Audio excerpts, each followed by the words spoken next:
Content Podcast, episode 190. Music activist and leader of Music Declares Emergency Canada, Kim Fry.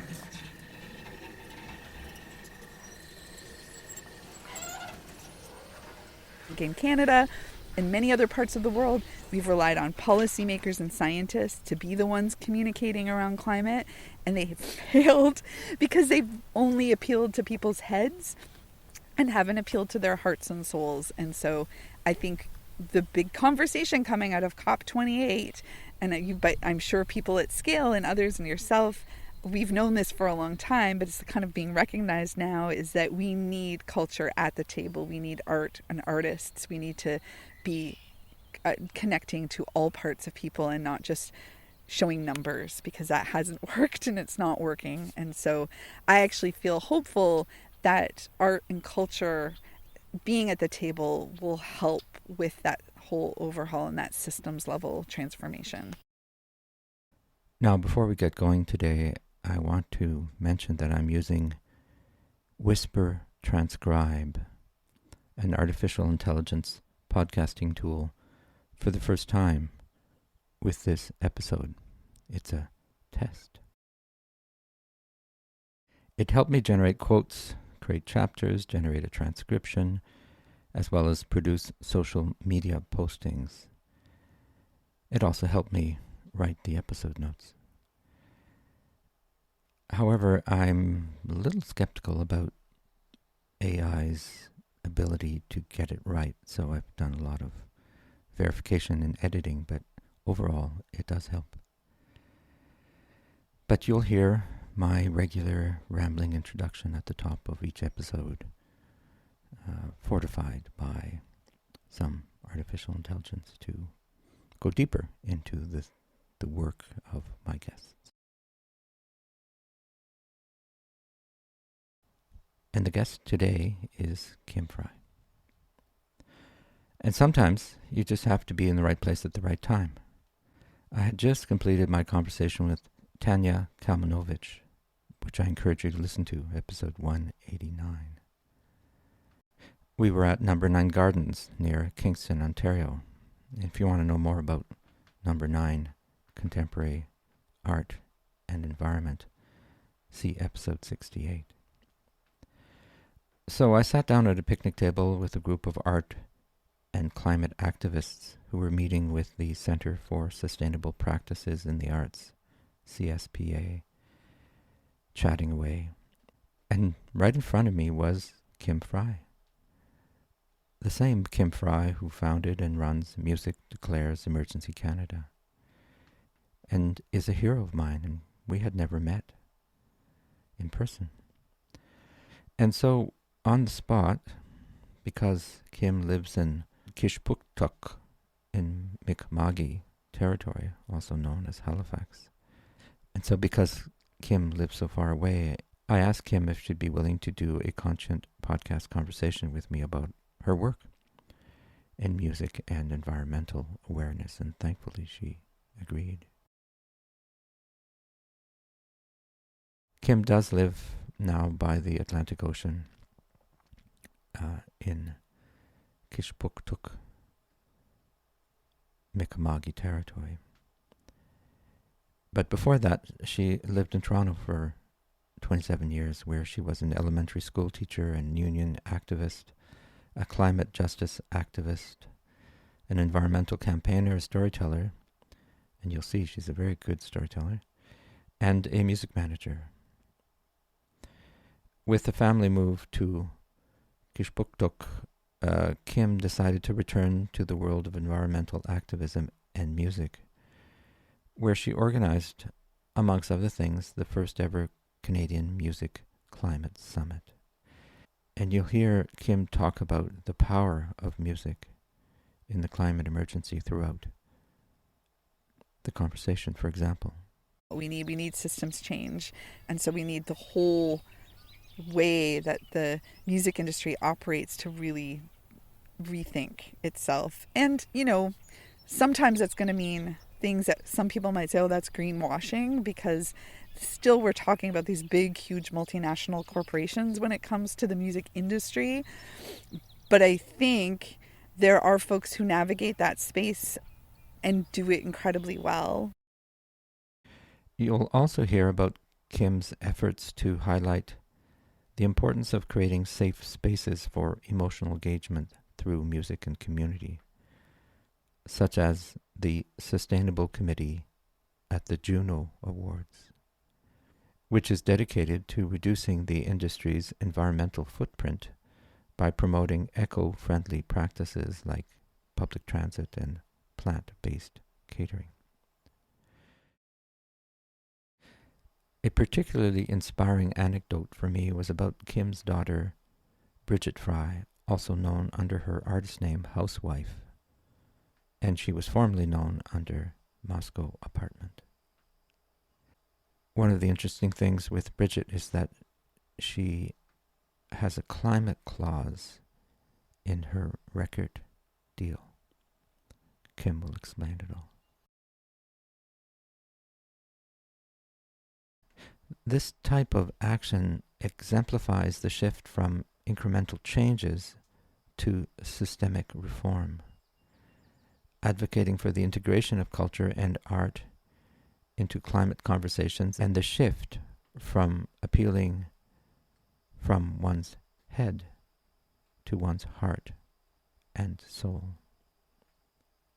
Oh, and before listening to Kim, I wanted to mention that she's working on a novel about the climate emergency, and I do look forward to that. And I really think you'll enjoy our unscheduled but long overdue conversation.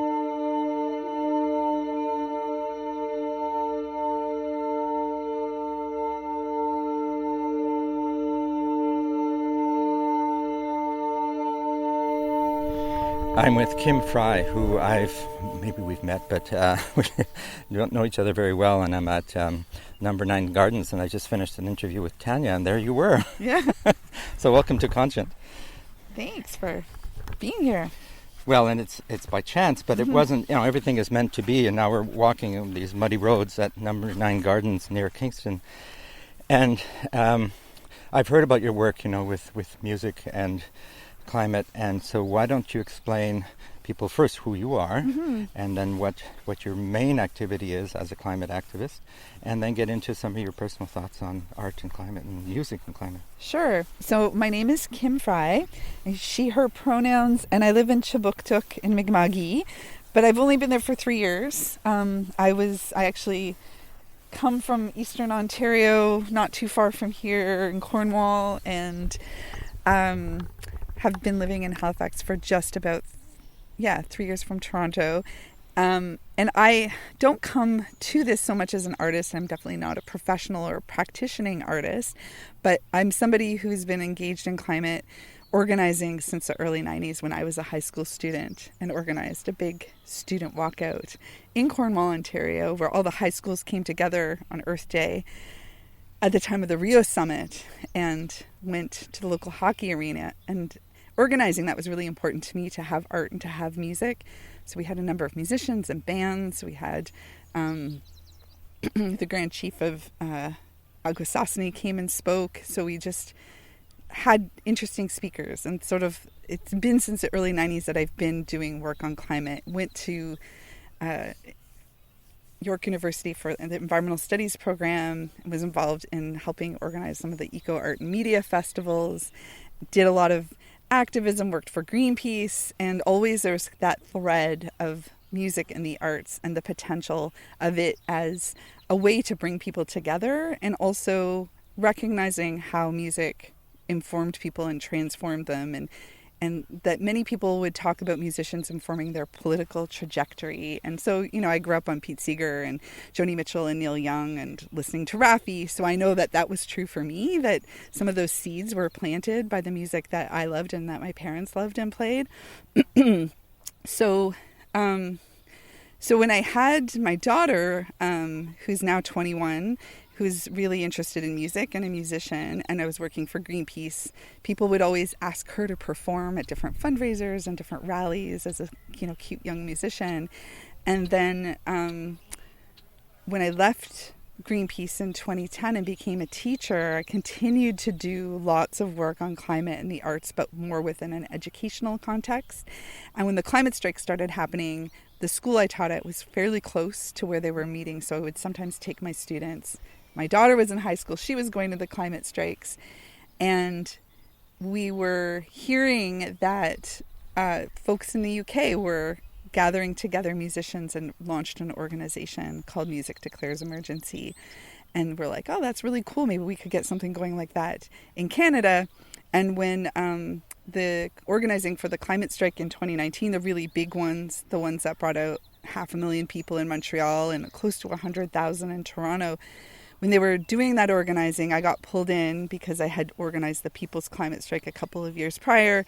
And they asked if my daughter would perform, and we had a big concert. And there was a lot of musicians who were engaged and involved, including Tanya Gill, who's the president of our board. Sarah Harmer performed at that event. And we decided that that was kind of the catalyst for starting some kind of organization. And so we started meeting then in late 2019.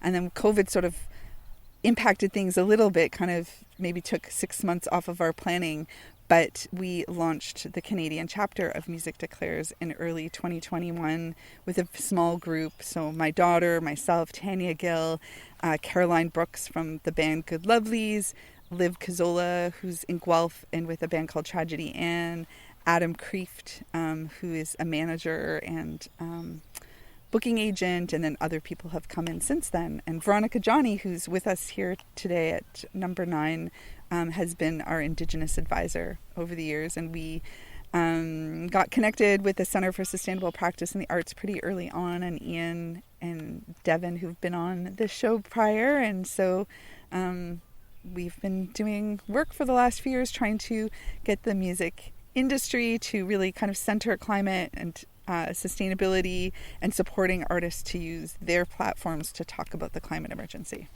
So it's both getting the musical communities to change their ways and using the power of music and sound to raise awareness and literally transform people's view of our world.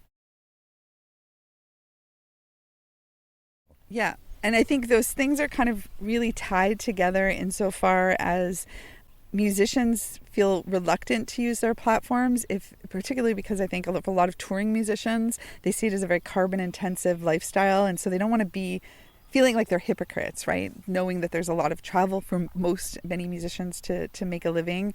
And so when they feel like they are making changes to concrete things that they can talk about, they're doing their merch differently, or they're traveling differently, or they're engaged in slow touring, or something that they can be like, look, I'm doing this differently.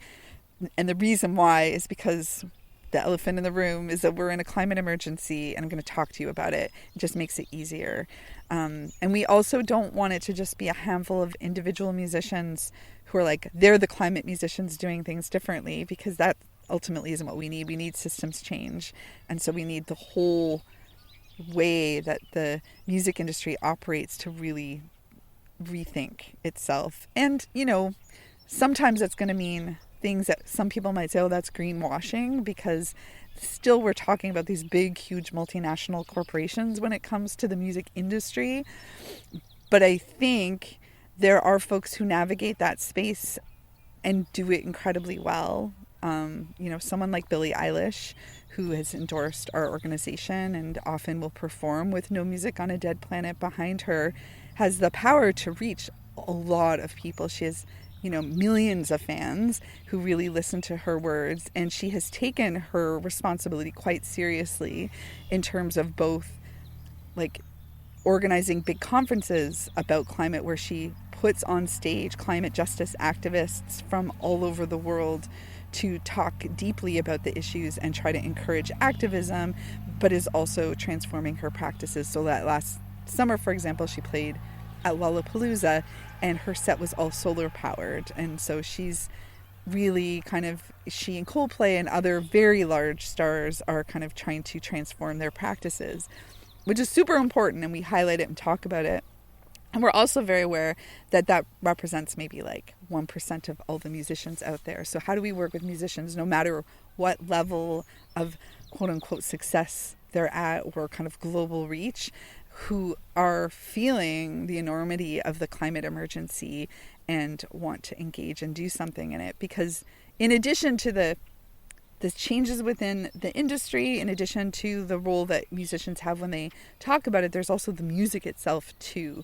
And I think music has a real potential to help people go on the fullness of the journey, like someone that like Joanna Macy, who has a really powerful book called Act of Hope, amongst many others, but her work, the work that reconnects, is very, very powerful. But she talks about the spiral of gratitude, starting in a place of gratitude. And so that can be just like helping people connect deeply to nature, to the cycles, to like the beauty of this small blue dot that we have that like can sustain life, which is such a miracle and so incredible.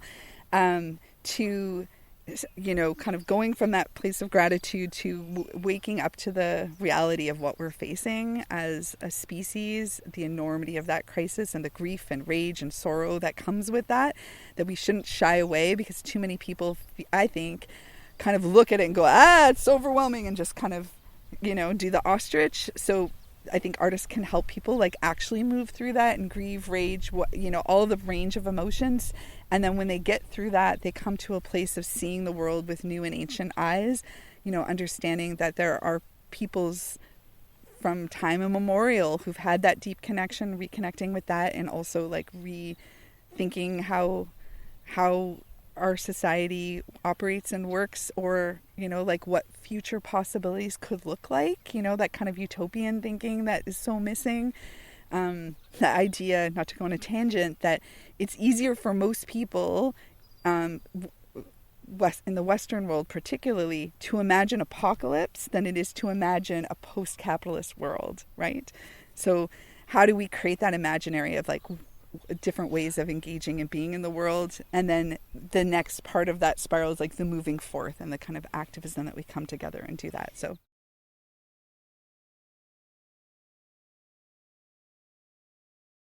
Well, this is all music to my ears. yeah. And I've fallen into that doomist trap, and I've pulled myself out. Yeah. Partially by hanging out with the deep adaptation people who have an interesting philosophy. And it's interesting that we're talking today. It's June 26, 2024, and I'm releasing an episode today from a choral music conference in Montreal, and I chaired a panel.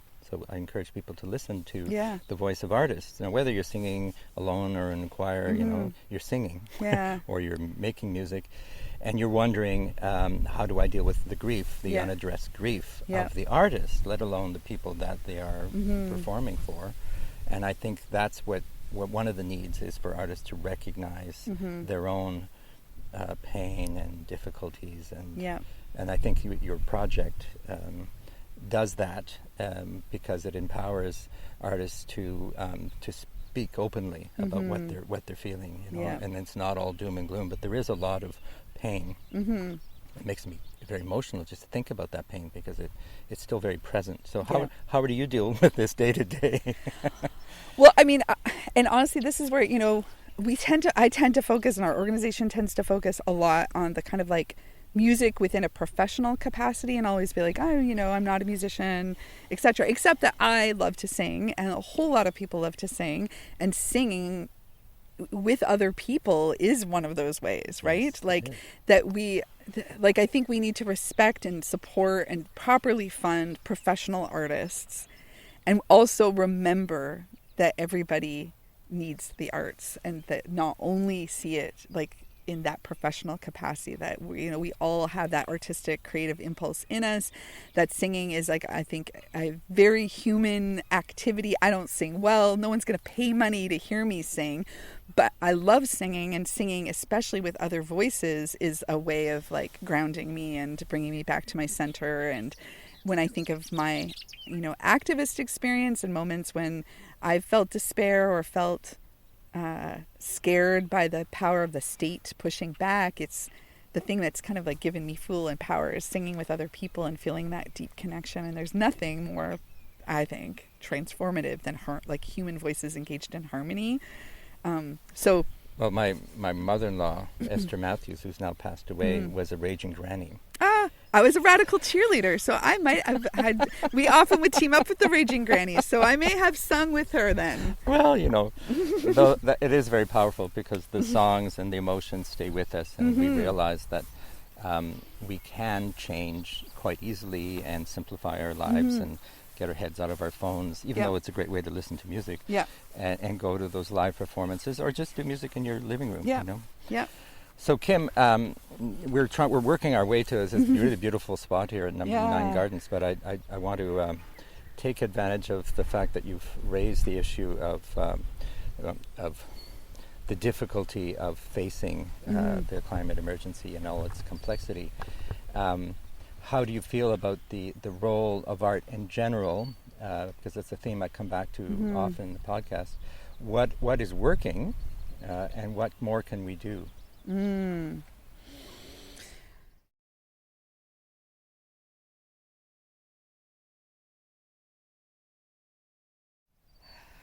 mean, we were talking earlier about the Gen Z folks and how politically engaged they are, but how also pessimistic they can be. And I think their politics and their like sense of justice has been informed by a lot of the literature and movies that they would have grown up on.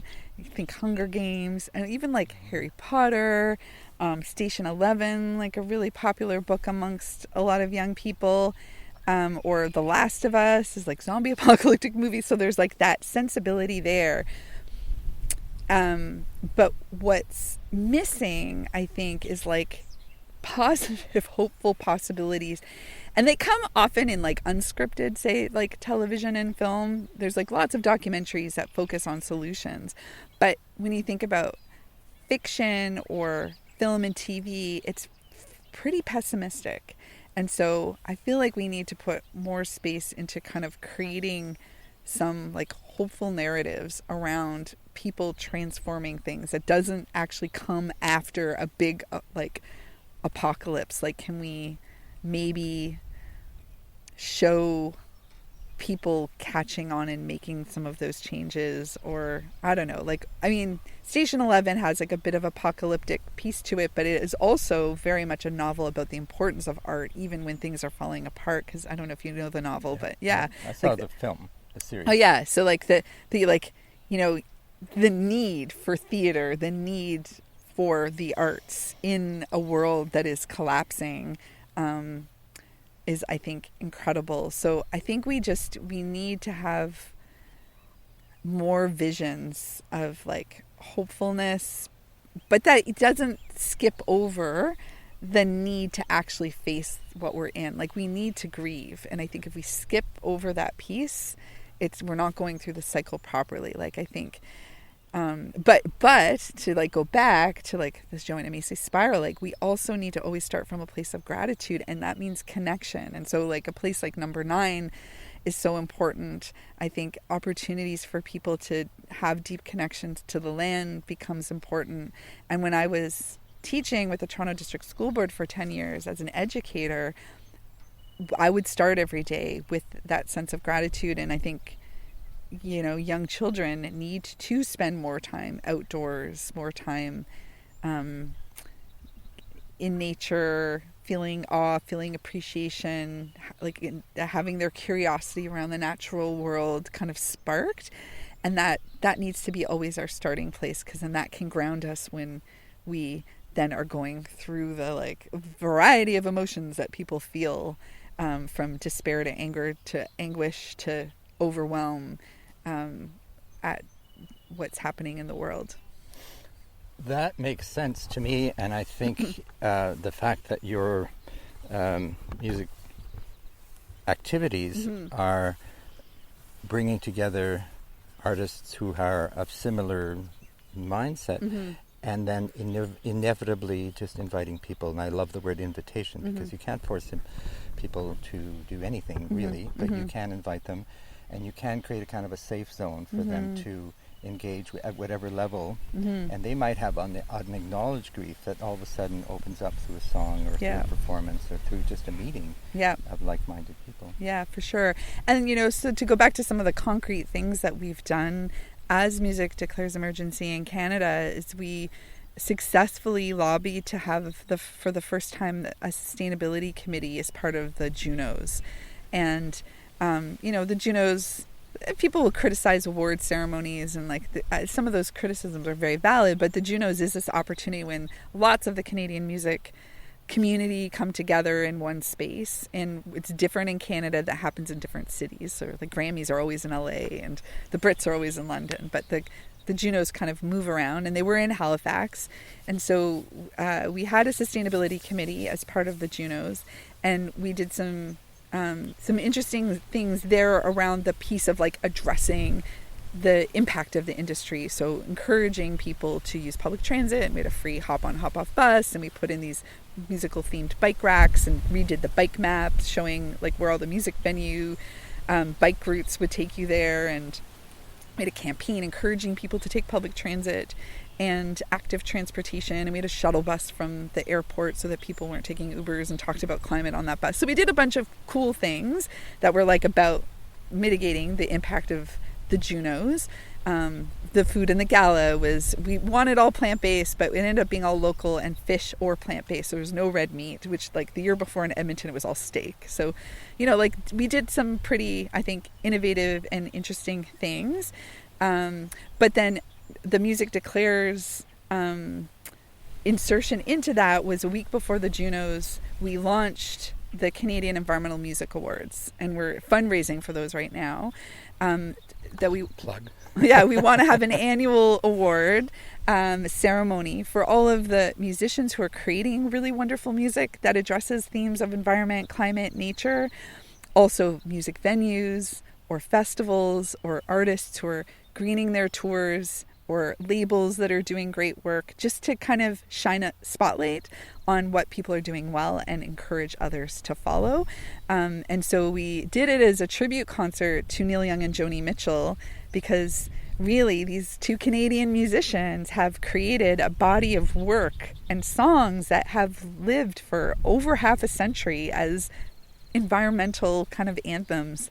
And so it was a really wonderful, beautiful concert that brought together artists from across the country who are engaged in this work, and many who hadn't met each other. And then we had we had an Airbnb for a week where many of them were gathered for the week, talking to local people about climate impacts in Nova Scotia, going on field trips together, and then writing together and building relationships with each other, and continuing to collaborate, which was really wonderful. Talia Schlanger performed, and then it felt really great, because then a couple weeks later she was playing some of those artists on her show. She was, or not her show, but she was co-hosting or guest hosting Q, and I think she hadn't necessarily known those musicians before. So it was really a lovely bringing together of different people. Donna Grantis, who's got a really great project called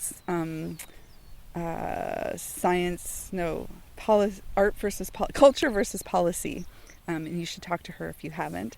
So yes, we had that, which was really great. We also, many of those artists then performed on the climate stage that was part of the Junos. So it was a free outdoor stage that was all solar powered and pedal powered.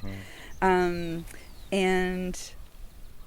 yeah, it was just a really great bringing people together to create new art, and that idea of we need this art to be created, and how do we connect the artists who are feeling that in their heart. And I think they were just so grateful to have a chance to meet one another, because it is not something that every artist is necessarily thinking of at the top of their mind. I think everyone's thinking about it on some level in their body. How can you not?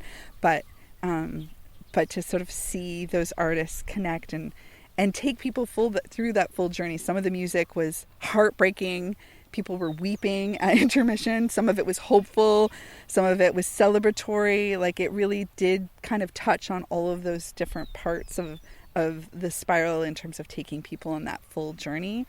So it's a pretty amazing event, and we hope that we'll get funding to bring this to Vancouver next year, where the Junos will be taking place. Well, I I car share in Ottawa, Mm. an organization called Communauto, that's Yeah. also in Toronto and Halifax. And Halifax, yeah. And the process of sharing a car Yeah. is really important. So one could be cynical and say, well, these are small gestures are not going to save Yeah. the world.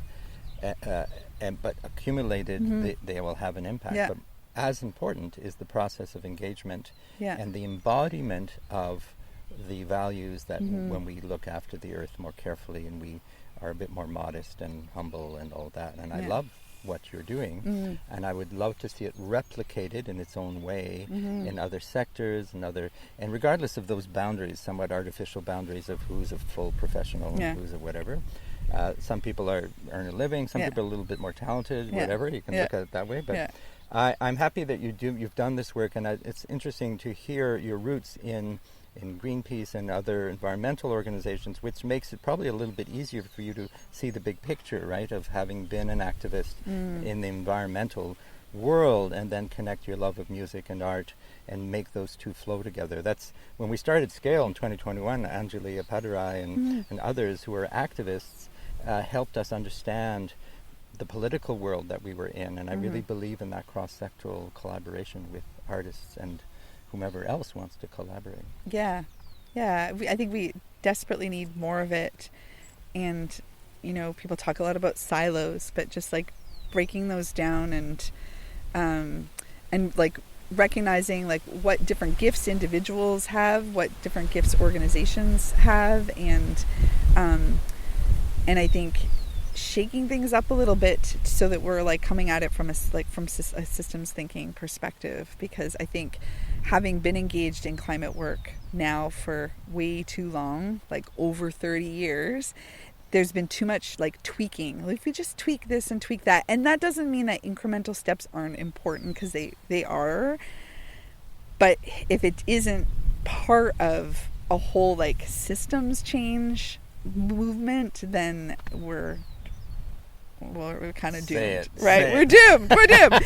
So but I have to say the hopeful part is that like when I started out in environmental work, people weren't talking about systems change in the way that they are now. And when I look at my daughter, who's now 21, who, when she signed a record deal at 18, asked for a climate clause in her record deal, and it was a joint venture with Sony, and Sony was like, what? We've never heard this before. And they were like, we don't know what to do with that. And like groundbreaking. It was pretty groundbreaking for the North America. I think these things happen maybe more in Europe, but in North America it was but it got people talking, and it got people kind of noticing things. And so she's 21. She's always talking about systems level thinking and systems thinking. And so to have a generation that are coming into that with that bigger perspective, to see the tweaking things without changing and overhauling our system is not going to work, right? That this climate crisis is a product of colonialism, of capitalism, of patriarchy, of dualistic thinking, and that all of those systems need to be transformed in order to come into, I don't know if it's like a post-carbon caring economy. People have lots of words for what we're like moving into, but it will not happen if we don't engage in systems level change. And I think in Canada and many other parts of the world, we've relied on policymakers and scientists to be the ones communicating around climate, and they have failed because they've only appealed to people's heads and haven't appealed to their hearts and souls. And so I think the big conversation coming out of COP28, but I'm sure people at Scale and others and yourself, we've known this for a long time, but it's kind of being recognized now, is that we need culture at the table. We need art and artists. We need to be connecting to all parts of people and not just showing numbers, because that hasn't worked and it's not working. And so I actually feel hopeful that art and culture being at the table will help with that whole overhaul and that systems level transformation.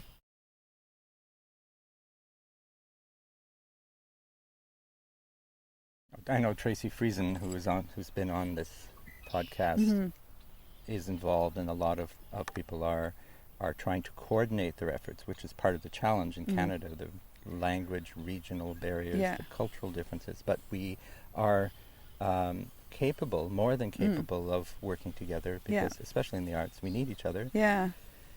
Kim, before we end, there's a couple of things. One is my wife and I have 2 children. One is 22. Oh, okay. She's a student nearby here at Queen's in science. And she's in Nunavut right now doing research. So amazing.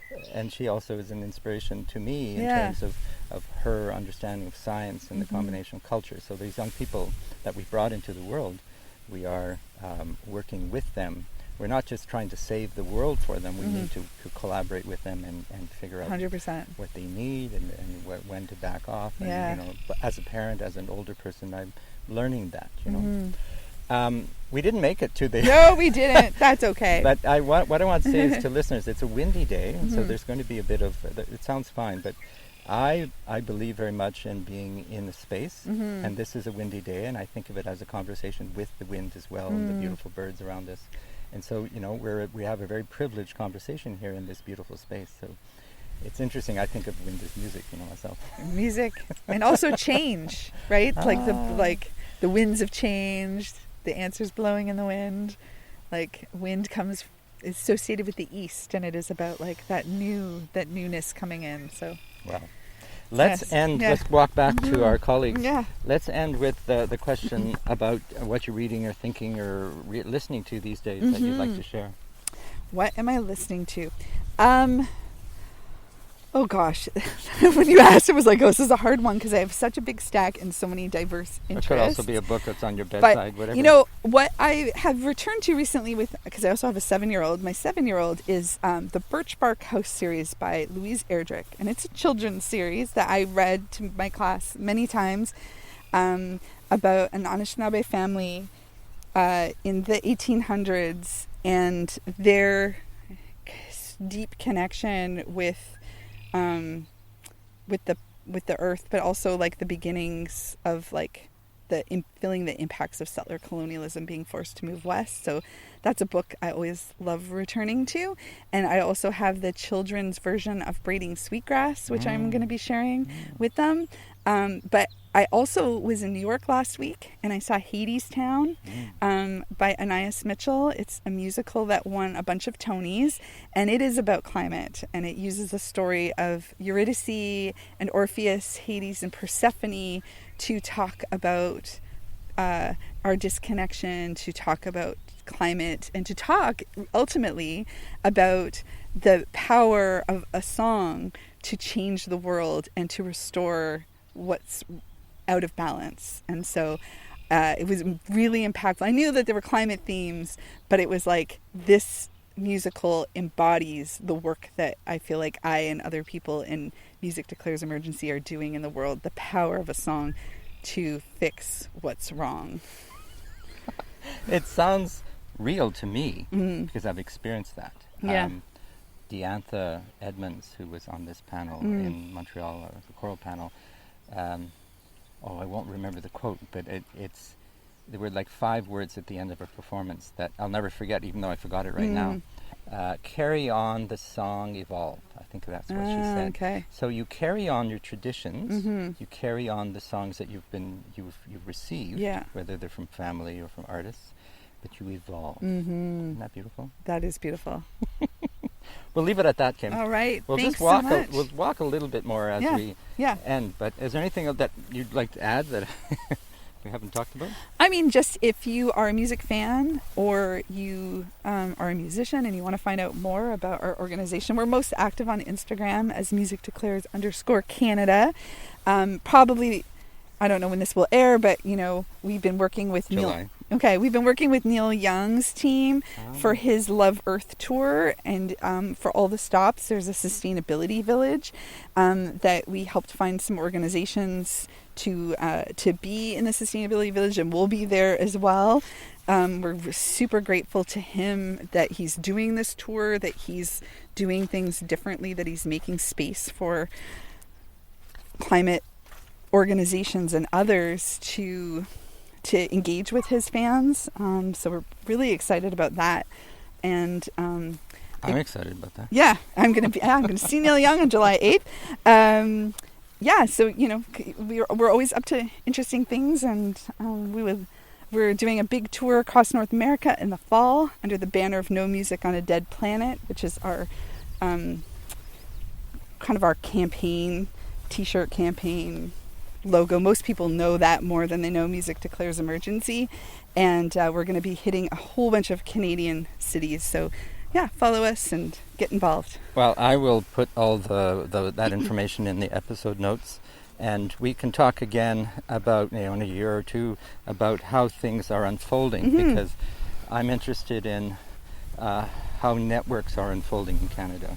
You have done really great work in bringing together the music people. Scale is doing important work, but how can we further connect as citizens and as artists in and around not just climate, but the larger ecological issues that we face, and break that isolation that is hindering our ability to be impactful. Yeah. Thank you. Thank you.